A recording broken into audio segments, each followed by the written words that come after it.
नमस्कार, जय हिंद दोस्तों। चलिए जानते हैं मध्य प्रदेश की हर जिले हर क्षेत्र की 50 फटाफट बड़ी खबरों को सिर्फ 10 मिनट में। लेकिन उससे पहले आप यह वीडियो किस जगह से देख रहे हैं हमें कमेंट में जरूर बताएं। वीआईटी कैंपस में पढ़ रहे हजारों छात्रों के साथ आखिर वही हुआ जिसकी उन्हें सबसे ज्यादा चिंता रहती थी, उनकी सेहत के साथ खिलवाड़। पीएचई की जांच रिपोर्ट ने वह सच्चाई उजागर कर दी जिसे छात्र महीनों से झेल रहे थे। हॉस्टल और कैंटीन में मिलने वाला पानी बैक्टीरिया से भरा पाया गया। कुल 18 सैंपल लिए गए जिनमें से 4 दूषित निकले। सोचिए, लाखों की फीस देने वाले छात्र वह पानी पी रहे थे जो सीधे बीमारी को न्योता दे रहा था। साफ पानी जैसी सबसे बुनियादी सुविधा भी उन्हें नसीब नहीं हुई। इंदौर में एक दर्दनाक हादसा उस वक्त हुआ जब चलते ई रिक्शा की बैटरी अचानक फट गई। जोरदार धमाके के बाद रिक्शा धुएं और आग में घिर गया। अंदर बैठी मां और बेटी चीखती रहीं। लोगों ने दौड़कर उन्हें बाहर निकाला और अस्पताल पहुंचाया, लेकिन बेटी की जान नहीं बच सकी। मां गंभीर है और ड्राइवर भी झुलस गया। एक साधारण सफर जिंदगी का सबसे बड़ा हादसा बन गया। भोपाल के एक वरिष्ठ नागरिक को भी साइबर अपराधियों ने ऐसा जख्म दिया जिसकी भरपाई शायद ही कभी हो सके। खुद को सीबीआई अधिकारी बताकर उन्हें डिजिटल अरेस्ट कर लिया गया।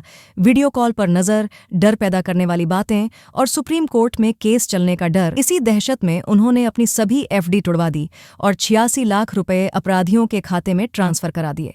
पलों में जीवन भर की कमाई हाथों से फिसल गई। उधर प्रदेश का मौसम भी अपना रंग बदल रहा है। ठंड अचानक तेज हो गई है। 14 शहरों में पारा 10 डिग्री से नीचे लुढ़क गया।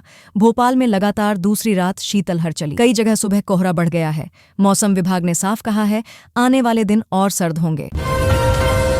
सुप्रीम कोर्ट के निर्देश के बाद मध्य प्रदेश के सभी टाइगर रिजर्व में 1 दिसंबर से नाइट सफारी बंद हो रही है। अब सिर्फ डे सफारी की अनुमति होगी ताकि वन्यजीवों को रात के समय स्वतंत्र और सुरक्षित वातावरण मिल सके। राजनीतिक मोर्चे पर मुख्यमंत्री डॉ मोहन यादव ने कांग्रेस और नक्सलवाद के कथित गठजोड़ को राष्ट्रीय सुरक्षा के लिए बड़ा खतरा बताया है।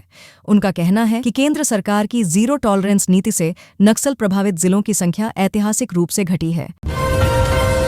उज्जैन में मुख्यमंत्री डॉ मोहन यादव ने अपने बेटे अभिमन्यु की सगाई सादगी से कर यह संदेश दिया कि परंपरा और मूल्यों से बढ़कर कुछ नहीं। साधारण रस्मों के बीच बैलगाड़ी से पहुंचे दूल्हा दुल्हन चर्चा का विषय बन गए। अब शादी भी 30 नवंबर को सामूहिक विवाह सम्मेलन में होगी। विश्व रंग 2025 का अंतिम दिन पूरी तरह भारतीय कला, साहित्य और आध्यात्मिकता के नाम रहा। संगीत, विमर्श, भाषा और रचनात्मक प्रस्तुतियों ने वातावरण को एक ऐसे सांस्कृतिक उत्सव में बदल दिया जहां चिंतन, सौंदर्य और गुणा में खाद की कमी से जूझ रहे किसानों की आवाज जब केंद्र तक पहुंची तो मात्र 24 घंटे में ही केंद्रीय मंत्री ज्योतिरादित्य सिंधिया ने काउंटरों की संख्या 15 से बढ़ाकर 33 करवा दी। शनिवार को भी केंद्र खोलने और सुबह 6 बजे से वितरण शुरू करने के आदेश दिए गए। किसानों को तुरंत राहत मिलना शुरू हो गया। मध्य प्रदेश लोक सेवा आयोग ने असिस्टेंट रजिस्ट्रार परीक्षा की उत्तर कुंजी जारी कर दी है। अभ्यर्थी बिना लॉगिन के सीधे डाउनलोड कर सकते हैं और तय अवधि में अपनी आपत्तियां दर्ज करा सकते हैं। महिला प्रीमियर लीग 2026 के मेगा ऑक्शन में मध्य प्रदेश की बेटियों ने शानदार उपस्थिति दर्ज कराई है। एमपी की 12 खिलाड़ियों में से 5 का चयन हुआ, जो राज्य के लिए अब तक का सबसे बड़ा प्रदर्शन है। छोटे शहरों से उभरी ये प्रतिभाएं इस बार आरसीबी, एमआई, गुजरात जायंट्स और यूपी वॉरियर्स जैसी टीमों में अपना खेल दिखाएंगी। मुख्यमंत्री डॉ मोहन यादव बड़े बेटे के बाद अब छोटे बेटे अभिमन्यु की शादी भी सादगी के साथ करने जा रहे हैं। सीएम के बेटे की शादी 30 नवंबर को सामूहिक विवाह सम्मेलन में होने जा रही है। मोहन यादव ने 1 दिसंबर को होने वाली अंतर्राष्ट्रीय गीता जयंती और गीता महोत्सव की तैयारियों की समीक्षा करते हुए अधिकारियों को जरूरी निर्देश दिए। उन्होंने कहा कि गीता महोत्सव की सभी गतिविधियों में लोगों की अधिक से अधिक भागीदारी सुनिश्चित की जाए ताकि गीता के संदेश का व्यापक प्रसार हो सके।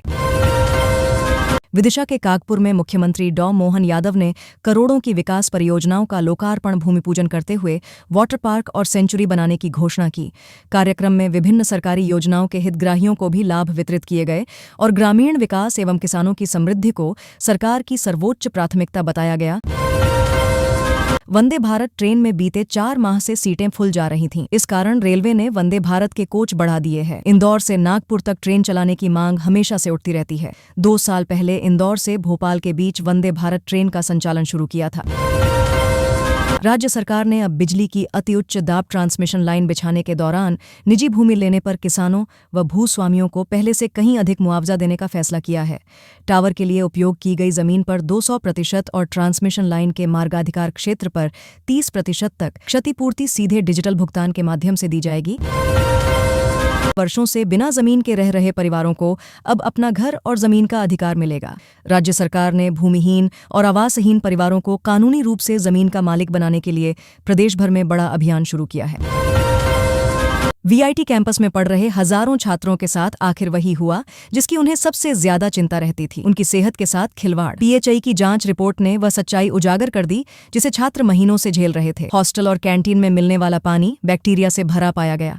कुल 18 सैंपल लिए गए जिनमें से 4 दूषित निकले। सोचिए, लाखों की फीस देने वाले छात्र वह पानी पी रहे थे जो सीधे बीमारी को न्योता दे रहा था। साफ पानी जैसी सबसे बुनियादी सुविधा भी उन्हें नसीब नहीं हुई।